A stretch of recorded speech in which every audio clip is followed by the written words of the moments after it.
Hey everybody, this is Adam B. Levine from Let's Talk Bitcoin. We had so many new show submissions for the contest, we've opted to create a page where you can listen to all of them at your own pace.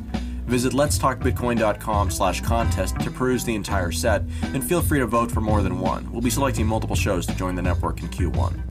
Enjoy the show, and remember to vote at letstalkbitcoin.com/contest.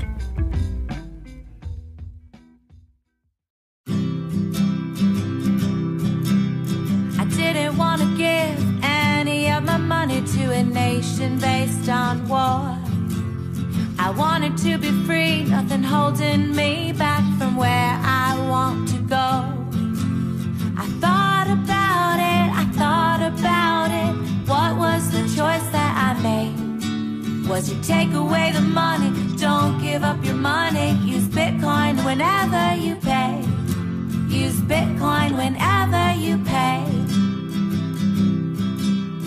Didn't want to waste any of my time working for the government.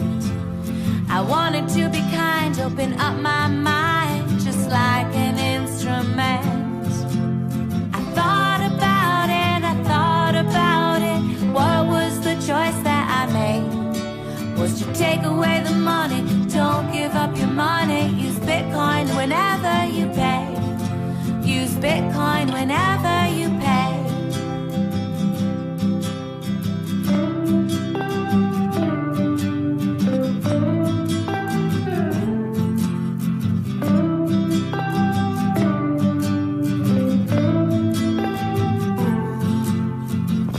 This is Davi Barker. And this is Megan Lords. And we are Bitcoin Not Bombs. You are listening to the Bitcoin Not Bombs inaugural launch of the Bitcoin Not Bombs podcast. How meta. This has been a big year for Bitcoin, and as the world's first officiating committee, we saw it fit to do a year in review for 2013. And so we've got some milestones we want to share with you. When we started out the year, Bitcoin was about $12, and I know this because I bought myself a stack of Casasius coins to give out to friends and family for Christmas last year, and as you can imagine, they're pretty happy about that. Oh, yeah. It's like having Christmas all over again. Well, they're kind of in disbelief, to tell you the truth. Like I say, yeah, remember that thing I gave you last year? It was like a stocking stuffer I put in your Christmas card. It's worth $1,000 now, so you might want to figure out where you put it. Right. Yeah, I know a lot of people who just kind of gave them away, or they were just like, yeah, whatever, here, take one. It's like, oh, whoa, wait a second. I think one of the most exciting things about 2013 is the number of charities that we've seen in the Bitcoin space. For example, Shire Sharing in New Hampshire nearly tripled the number of meals that they gave out this year for Thanksgiving and Christmas. That's amazing. And then everyone knows about Sean's Outpost. They opened up this year to deal with the severe homeless problem in Pensacola. The war on homeless. The war on homeless. And it really is. I mean, code enforcement is going around taking people's blankets. And I mean, it's definitely been an uphill battle, but Jason's done a great job of really addressing the problem and providing a solid solution in Satoshi Forest. Which is a 9-acre property he was able to buy entirely in Bitcoin. Which is a world's first. Is it totally a world's first? World's first real estate purchased with Bitcoin, Satoshi Forest. Yes, it's amazing. It's going to be a great homeless sanctuary. There's going to be permaculture and aquaponics, and hopefully that'll all be through Bitcoin also. I mean, I don't know any politicians who have made 25,000 meals for the homeless in 9 months. Yeah, I don't know. And then on the home front, Bitcoin Not Bombs, we raised 30 Bitcoin this year to distribute hoodies to the homeless on December 22nd. So that was a huge success for us. Yes, that was amazing. I think that 2013 really proved that Bitcoin is not only the currency of drug dealers, but it is also the currency of charities, and that it is a thriving and worthwhile economic system. So that's really exciting. And the charities are different than your average charity too. Transparency is such a key point. So it's changing the way charities operate. That's true. And plus it made fundraising was largely, It's interesting because fundraising is both transparent because everything's in the blockchain and you can look up our address and audit what we took in and what we sent out and whatever. But also, we don't necessarily know who our donors are. It's not like they have a name on a bank account that the contribution is attached to. And so, I mean, we got international contributions, and we know that because people emailed us and told us. But that's awesome. Yeah, and it's great because a lot of people don't want that, documented, or they don't really want to put their name on something. And I think with that anonymity, people want to give more. Like whenever I've donated to anything, some places they have you fill out like a little card and it's like, I donated $5 to help, wounded soldiers or something. And it's like, I never liked doing that. I never liked being like, yeah, look at me, I donated all this money. So I much prefer the anonymous thing, and it works. I mean, it's the thing. You can't argue that it doesn't work. Well, and this was Bitcoin is so generous. This was the point that Angela Keaton from antiwar.com made when she started taking Bitcoin this year, that the FBI has actually targeted donors of antiwar.com, and that has put a sort of chilling effect on charitable donations for political reasons. And so in addition to everything that Bitcoin makes possible, it makes it possible to donate to political causes without fear of retribution from tyrannical governments. Right. You shouldn't be afraid to donate to an alternative media source or any kind of charity, no matter how controversial it is. You shouldn't have to be afraid. You shouldn't have to be afraid that your government's watching you. Well, Bitcoin completely solves that problem. You don't have to be afraid anymore. The explosion of media this year was huge too. We've seen shows like Peace News Now, Let's Talk Bitcoin, and Mad Bitcoin. It's like suddenly everybody is talking about Bitcoin in ways that they weren't necessarily in 2012. And we've also seen an explosion in the mainstream media. We're seeing, folks like Roger Ver and Eric Voorhees being interviewed on like Fox Business and stuff. So it's like everybody's talking about Bitcoin this year. Right. And you can kind of see the transitions it's gone through. At the beginning of the year, you very much saw an anti-Bitcoin slant. You still see those articles from time to time. What can you buy with Bitcoin? Hookers and blow. But it's so much more than that. The alternative media has been great at covering that, but now the mainstream media is starting to realize, it can be used for so many other things. Charities are using it. Your average businesses are using it. You can buy groceries with it. You can pay rent with it. So I think they're becoming more curious, and I think some people, some anchors and stuff are really curious about Bitcoin, genuinely curious about it.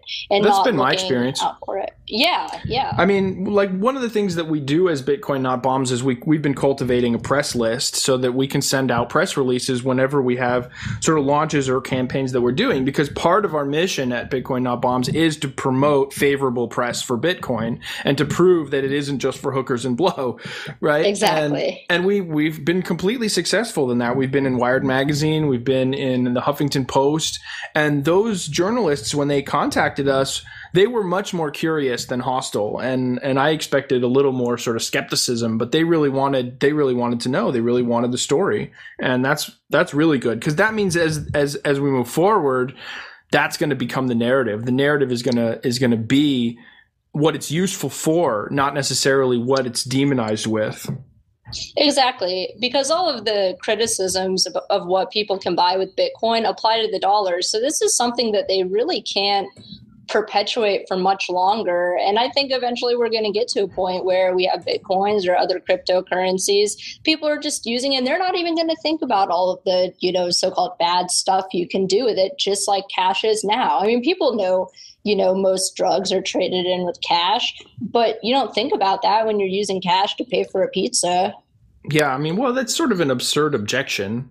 Right. I mean, Bitcoin can be used to buy marijuana online. Well, so what? It can also be used to buy gold online, and it can be used to buy T-shirts. And somebody asked me recently, what do you wish you could buy with Bitcoin? And I racked my brain, and I couldn't think of anything I couldn't buy with Bitcoin. Exactly. Yes. So big milestone this year, blockchain.info passed 500,000 new users, new wallets.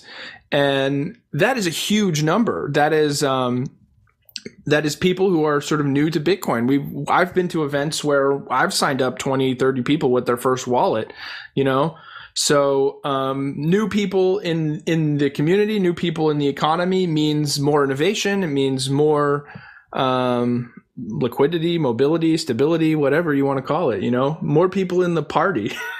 Exactly. I've since that time, I mean, the people contacting me to help them set up a wallet has increased quite a bit. And people from all over the country too. The thing I love about these social networking sites is you can be connected to people from, other countries from so far away, and you can have a conversation with them and help them get set up with Bitcoin. You don't have to be right there with them. Mm-hmm. And it's a beautiful thing. But local people too have approached me. I mean, we got my husband's mom set up with a Bitcoin wallet. She was super excited. My parents are a little more skeptical, but yeah, it's amazing to see that. And it's amazing to see, how it's helped the homeless community too. A lot of the people who use Bitcoin down here in Pensacola are homeless. Yeah. And it's literally helped them survive on the streets. That's interesting. So how are they acquiring it?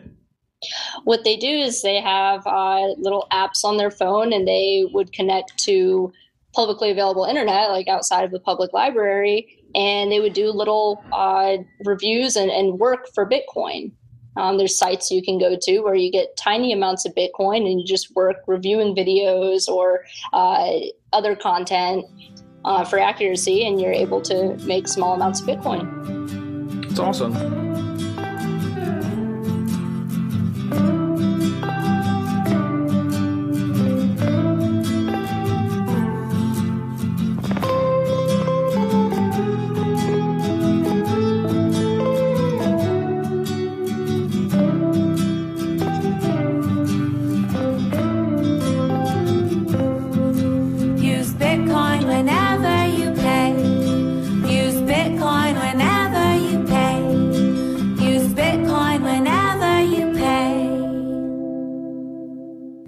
Something else we've seen for the first time this year is state aggression against Bitcoin.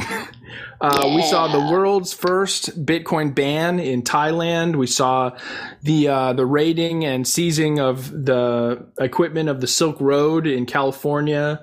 And so it's funny because every time this happens, it causes a kind of like boom and spike and then crash. And like causes a lot of price volatility when the state attacks Bitcoin. And people run into this sort of fanfare hysteria that like, see, Bitcoin has just got all these flaws. And then within 12 hours, Bitcoin's price is back up. Absolutely. I think there's still some fear of government intervention and being able to really manipulate the price just through its actions, not, on the technical side. But it is interesting to see the response because exactly like you said, it bounces right back up. There's really no stopping it. Well, it's like even right now, there was all of a sudden huge demand in China, in the Bitcoin exchanges in China. And we saw this is sort of the 2013 high was 1242 on November 29th. And it got headlines because it passed gold, that Bitcoin passed the price of gold. And shortly after that, the Chinese central bank said that banks in China or financial institutions in China were not allowed to deal in Bitcoin. And then suddenly it crashed. It crashed down to like $600. And everybody said, see, we told you it was a bubble, right?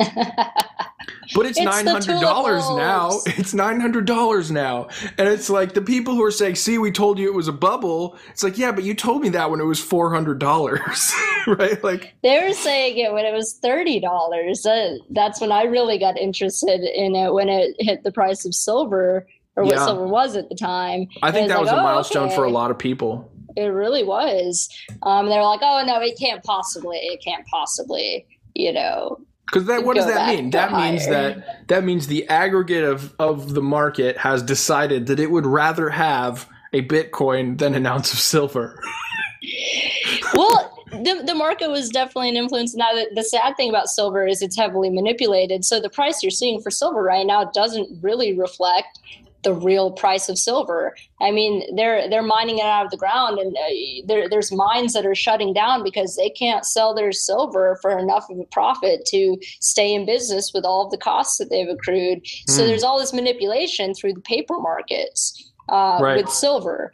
So it's unfortunate that you see that. I mean, the price is kept artificially low, whereas with Bitcoin, you see more, I guess you could say, organic manipulation through different types of events rather than direct manipulation through banks and traders and things like that. There's still manipulation. There's still volatility. There would be no point in a paper market in Bitcoin. Like the idea of having sort of like investing in futures in silver, or having paper silver, is because it's so difficult to physically move. And so if you were a big spender and you were trying to invest in large quantities of silver, you would invest in some sort of stockroom certificate or promissory note or something like that, right?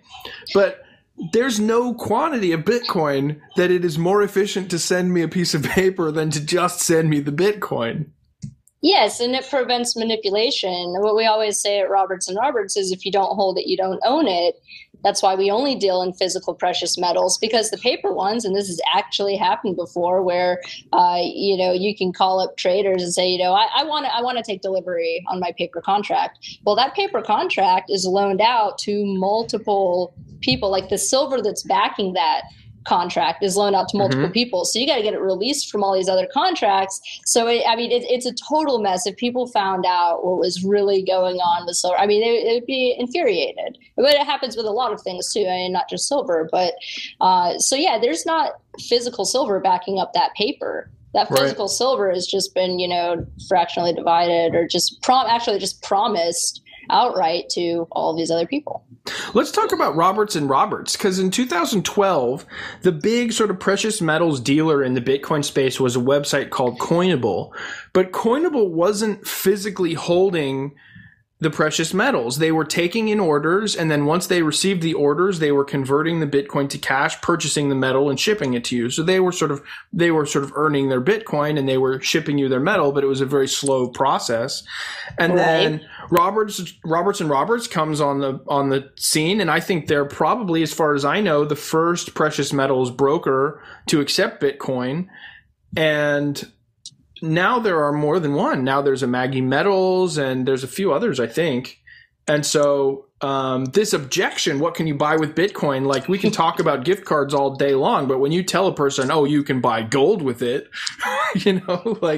suddenly that's real backing.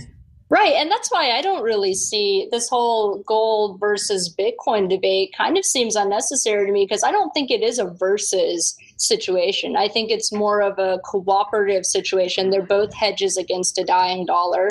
Yeah, they're complementary. They're complementary. Bitcoin's arch nemesis is the blood dollar. Yeah. It's not gold. These gold bugs attacking Bitcoin, they don't realize that people are buying gold with Bitcoin. It's like, it's a great tool. It's a currency. It's just easy to exchange, and it makes gold buying very easy. So a lot of people did, especially as Bitcoin was kind of rising and people were really starting to question, is this actually a bubble? It goes all the way up from $40 to like $260. And it's like, what's happening? A lot of people, bought gold or other valuable things. Sure. I think that's a smart choice. That's a really great point, that it is sort of complementary with gold. It appeals to people for similar reasons. I would not say that Bitcoin is currently any sort of hedge against inflation, but it is an exit from the dollar. It is people who lack confidence in the dollar's stability and the dollar's morality. They now have an alternative, and it's an alternative just the way gold and silver has historically been an alternative, and people have used gold and silver as alternatives to the dollar. But now suddenly Bitcoin is international. Like, it used to be the only time I ever used silver as an alternative currency was at Liberty conferences or events where there was a large concentration of people that believed similar things about money. And then you'd see this sort of spontaneous silver marketplace.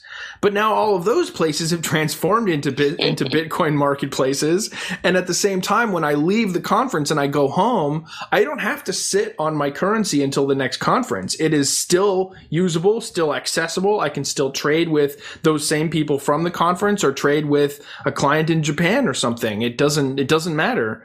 It's like complete liquidity in money. Absolutely. You're not carrying around several ounces of silver or a bunch of silver dimes, I mean, that are, eating up space in your purse or your pocket. And well, I still carry some for show. Of course. I mean, I still love silver and, gold too. They're great. But, with gold, silver, and Bitcoin, there's a very strong ethical case to be made for them. Against called it the blood dollar. I call it the war dollar. What can you explain to everyone what you mean by that?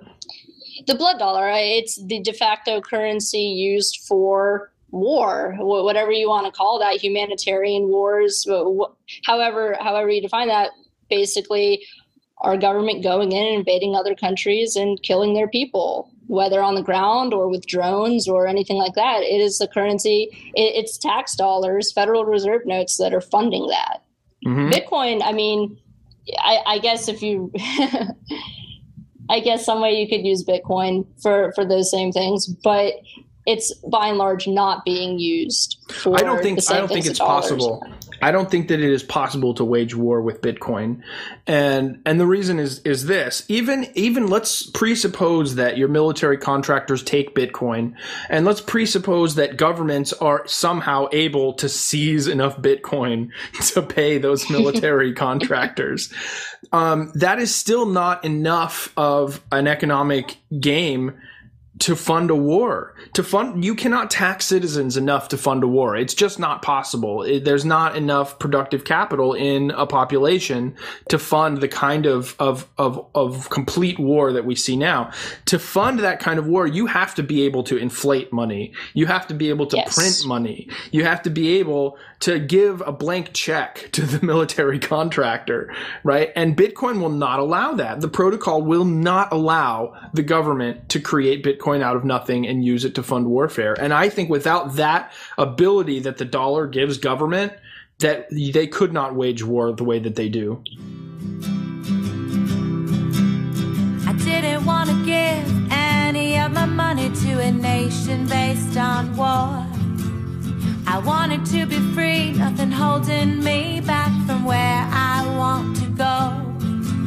I thought about it, what was the choice that I made? Was you take away the money, don't give up your money, use Bitcoin whenever you pay.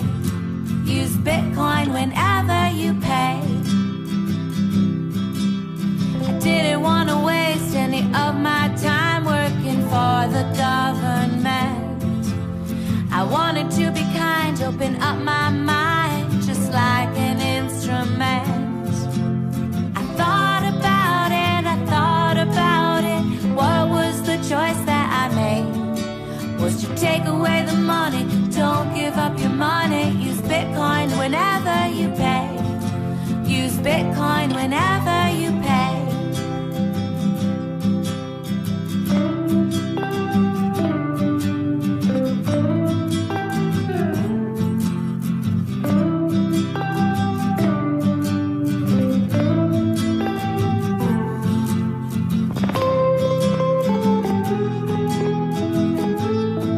About silver earlier, but Bitcoin also passed gold this year. So like in November, and most people credit this to demand in China, that Bitcoin actually goes up to $1,200 for at least a day. And that was sort of the high water mark. And then the reaction is the Chinese central bank bans Bitcoin, but it's not going away. It's not like people in China can't get a hold of it. This is sort of the other thing. Even if the price crashed down to like $1, right?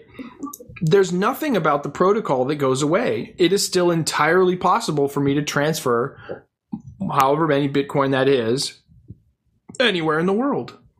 So like the dollar value, the exchange rate, although it's exciting, it's not the primary function of Bitcoin. And the primary function of Bitcoin as this sort of like constantly updated and confirmed ledger, nothing has threatened that. Nothing at all. Not any of the hacks, not any of the steals, not any of the like, oh no, there's a fork that lasted more than 5 minutes. So like nothing has affected Bitcoin's ability to maintain this consistent, like global confirmed ledger. And so, yeah, even if it crashes, it still does its job.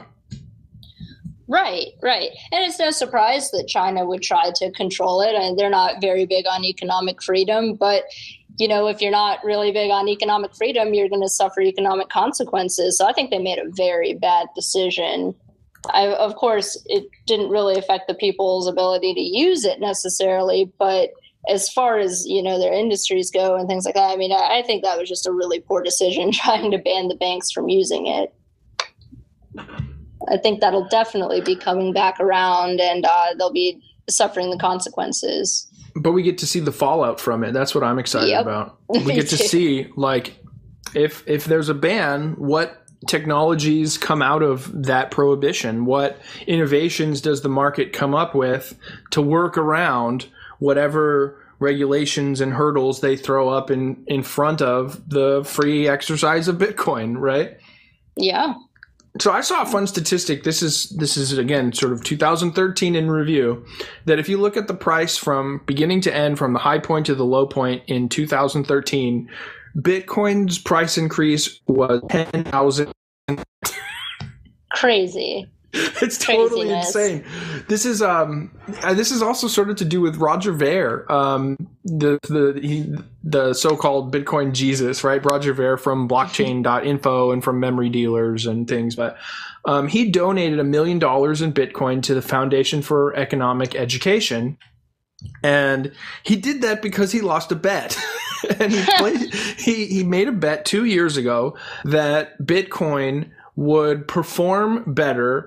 outperform gold, silver, the U.S. stock market, and the U.S. dollar by more than 100 times within 2 years. And it took 2 years and 2 months. And I can't even blame him for taking that bet, because honestly, when I first got into Bitcoin, it was kind of at the beginning of the year. I was like, there's no way Bitcoin is going to be, I never thought it would surpass gold. I was like, maybe I'll make a little bit of money on this, only put in a little bit. What I can afford to lose, maybe it'll be $30 for a while. And it's just, it's mind blowing what it's done. So yeah, Roger Ver, 2 years ago, he called it within 2 months. Yeah. So it's been a fantastic year for Bitcoin, and I hope next year is even better. But it was a year of firsts. We're never going to have another year like this where there were so many firsts every single month. You had some new innovation coming up with Bitcoin or some new idea implemented. So it's amazing. It's been a totally groundbreaking year for Bitcoin. Yeah. Well, yeah, I think this was a year of firsts, but I think that there's firsts left for 2014. Oh, yeah. What do you see coming in the next year? Let's talk about 2014. Well, I'd like to see some competition to Bitcoin. I love Bitcoin, but, I want to see what the other altcoins are going to be doing. I'm very curious about the direction they're going to take. And I know a lot of people are maybe not that thrilled about altcoins. And honestly, I don't know all of the exact nuances from a technical standpoint, but from a philosophical standpoint, I am completely supportive of new currencies coming out. If there's something better that comes along, I think that'll be great. But at the same time, Bitcoin is here to stay. You're going to see it being used. I think you're going to see it more acceptably directed by people. And I think also that there's a good case to be made for millennials getting into Bitcoin as a way to kind of maybe even deal with student loans or, various debts that they're in. I think, something I saw was there was a college, I can't remember the name of it. It's on the tip of my tongue. They started accepting Bitcoin for tuition. So I think it would be really cool to see some, higher education facilities accepting Bitcoin for tuition. I think it could really help out people who maybe felt that they had to drop out of school because they couldn't afford it. Like, for example, I had to drop out. I couldn't finish my degree because it got to be too expensive. I didn't want to take out student loans because I didn't want to be in debt. And, I just financially, I couldn't make it through. But I think people who were wise and maybe they had to drop out and they had to maybe they bought a bunch of Bitcoins when they were cheap. Now they kind of have an opportunity, and maybe they choose to not, go back to school for whatever reason. But I think it opens up opportunities to them that would have been closed if we'd never seen Bitcoin come on the scene. I think 2014 is going to be the year of the honey badger. I think we are going to see. I think there's too much wealth in the pie right now, and I think that the government is not going to be able to keep its hands off of that pie. And so I think we're going to see more attempts by the government to get its finger in that pie, and then we're going to really see the resilience and the resistance of the Bitcoin protocol tested, and we're going to see some legal precedents set, and we're going to see some bills passed, and we're going to watch Bitcoin do what it wants. We're going to watch Bitcoin completely ignore whatever happens in the next year. And that's sort of what I'm excited to see, because at the end of 2013 we saw the first congressional hearings on Bitcoin, and we saw the first real attempts by foreign governments to ban Bitcoin. And so far, that has had no effect. So I'd like to see 2014 continue that trend and have no regulations and no laws and no hearings have any effect whatsoever on Bitcoin. Bitcoin doesn't give a bit. So that's the story. And I think, I definitely agree with that. I think you're going to see the state get more and more frustrated as Bitcoin kind of slips away from them. So it'll be interesting to watch. It's going to get serious. I don't doubt that they're really, really going to be cracking down. But, it'll be a good test for the tenacity of Bitcoin and the longevity of it.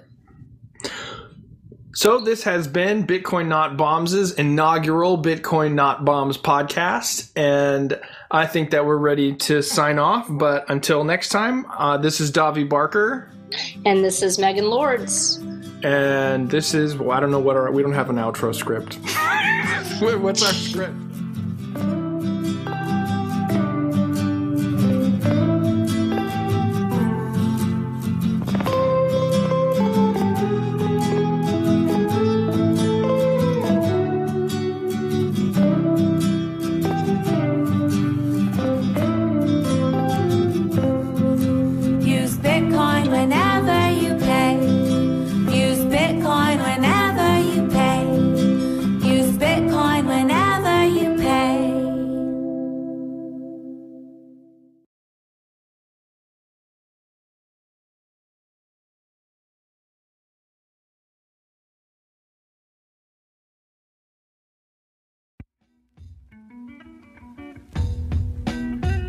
If you enjoyed the show you just listened to, visit letstalkbitcoin.com/contest and send 0.1 millibit or 0.0001 Bitcoin to the address indicated for that show.